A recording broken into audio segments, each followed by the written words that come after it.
Hello दोस्तों video शुरू करने से पहले आपको इसकी स्पीड को 2x या 1.75x कर लेना है ताकि आपका टाइम सेव हो सके। तो दोस्तों आज हम इस वीडियो में मोर अबाउट द टेबल्स देखने वाले हैं, ठीक है। तो सबसे पहले तो आपको इस बात का पता है कि आपको कंट्रोल टी से आप टेबल इंसर्ट कर सकते हो और आपके पास एक और शॉर्टकट है कंट्रोल एल, ठीक है। कंट्रोल एल से जैसे आप देख रहे हो तो आपने इसने क्या किया, इतना इतना सेल को सिलेक्ट किया, बट हमारे को तो पूरे का पूरा सेल सिलेक्ट करना है, इसलिए हमने पूरे का पूरा सेल को सिलेक्ट कर लिया। उसके बाद मैंने इसमें टिक मार्क कर दिया कि माई table has a header, header ये थे आपको पता ही है, और उसके बाद ओके कर देंगे।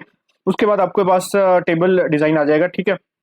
तो अब आपको मैं यहां से लेके चलता हूँ कि यहाँ पे आपका नाम दिखाई दे रहा है टेबल वन, ठीक है। तो टेबल वन का नाम चेंज करके आप रख सकते हो, कुछ भी रख सकते हो, मोर टेबल, ठीक है। इसका फायदा बताता हूँ मैं कब होता है, ठीक है।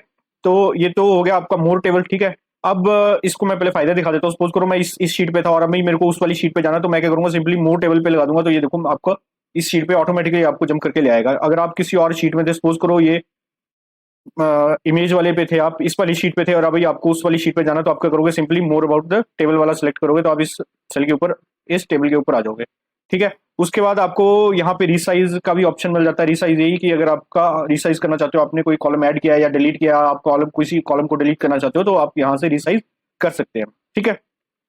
और आपको इस बात का भी पता है कि जैसे ही आप इस सेल के टेबल के बाहर करो तो आपका यहाँ पे टेबल डिजाइन का ऑप्शन छुप जाएगा, और जैसे ही आएगा तो टेबल डिजाइन का ऑप्शन आ जाएगा, ठीक है।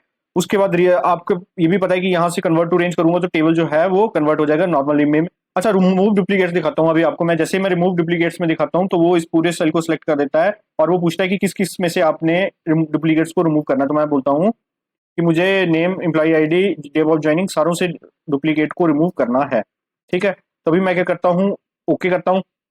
तो ये मुझे बताता है कि five duplicate value found and removed 14 Unix remain.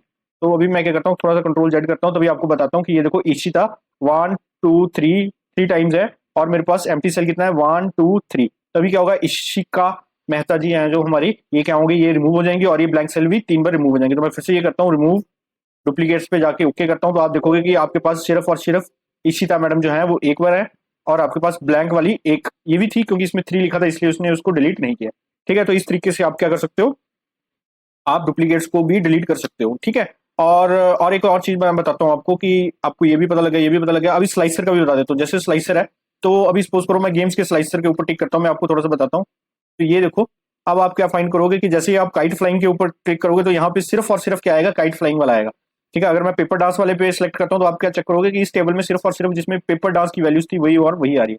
Tug of war की भी आ सकती है, तो टग ऑफ वार की आ रही है, ठीक है। तो ये स्लाइसर किसके लिए यूजफुल है, जैसे सपोज करो आपका मैनेजर है तो वो पूरा का पूरा डाटा नहीं देखेगा, उसको एक पर्टिकुलर कॉलम से ज्यादा इंपॉर्टेंस होगी, तो आप उसमें स्लाइसर दे दोगे, वो सिंपली टिक करेगा, वो डाटा आराम से इजीली अंडरस्टैंड कर पाएगा कि हाँ ये इतना है, इतना है। तो इस काम में हमारा क्या आता है, स्लाइसर जो है वो काम में आ जाता है, ठीक है। तो आशा करता हूँ कि आपको ये चीज भी समझ आई होगी कि स्लाइसर किस वे में काम करता है, ठीक है। तो उसके अलावा तो आपको सारा ही हमने कवर कर लिया था पिछली क्लास में अबाउट द टेबल्स।